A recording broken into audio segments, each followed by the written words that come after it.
DC International LLCയുടെ electrical വെഹിക്കിളിന്റെ വർക്ക്ഷോപ്പാണ്. അപ്പോൾ ഇവിടെ നമുക്ക് എന്തെങ്കിലും ഫാൾട്ട് ഉണ്ടോ എന്നെല്ലാം നോക്കിക്കൊണ്ടിരിക്കുകയാണ് അല്ലേ. ഡിസൈന്, മാനുഫാക്ചറിങ്, സർവീസിങ് കാര്യങ്ങളെല്ലാം വരുന്നുണ്ട്.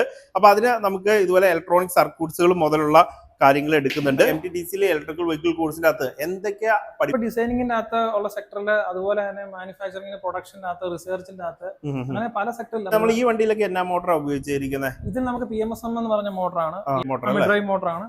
അത് സ്റ്റുഡൻസ് നമ്മൾ ഇവിടെ ചെയ്തിട്ടുള്ള ചെറിയ സർക്യൂട്ട്സ് ഒക്കെയാണ്. അപ്പൊ ആ ലോജിക്ക് വർക്കാവും. ഞാൻ സ്പീഡ് മാറുന്നുണ്ട്. സ്റ്റോപ്പ് ചെയ്ത് ഞാനൊരു കോഡ് നെറ്റ് ചെയ്യാം. ബാറ്ററിയാണ്, അതിന്റെ ഒരു സെല്ലാണ് അല്ലേ? സെല്ലാണ്. അപ്പൊ നമ്മുടെ സ്റ്റുഡൻസിനെ ഇതിങ്ങനെ പാക്ക് ചെയ്താണോ വെക്കുന്നത്? ബാറ്ററി പാക്ക്, സോൾഡറിങ് ചെയ്യാനൊക്കെ ഉള്ള സോൾഡറിങ്, അത് അവർ പ്രാക്ടീസ് ചെയ്യാൻ വേണ്ടി. പിന്നെ നമുക്ക് സോഫ്റ്റ്വെയർ സിമുലേഷൻ വരുന്നുണ്ടല്ലേ? അതൊക്കെ നമുക്ക് റിസർച്ചിലോട്ട് പോകുന്നതിന് വേണ്ടിയൊക്കെയാണ്. നമുക്ക് ഇത് എവിടെ ജോലി കിട്ടുക?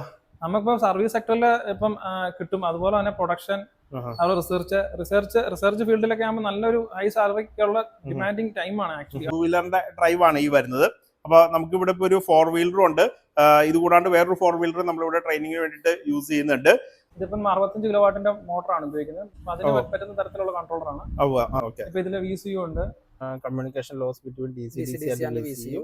ബാറ്ററിയുടെ ഇത് നമുക്ക് എങ്ങനെ ഇതിന്റെ അകത്ത് സ്കാൻ ചെയ്ത് ബാറ്ററിക്കാണ് നമുക്ക് ഇവിടെ BMS സിസ്റ്റം, SOH ഉണ്ട്, സ്റ്റേറ്റ് ഓഫ് ഹെൽത്ത് ഉണ്ട്,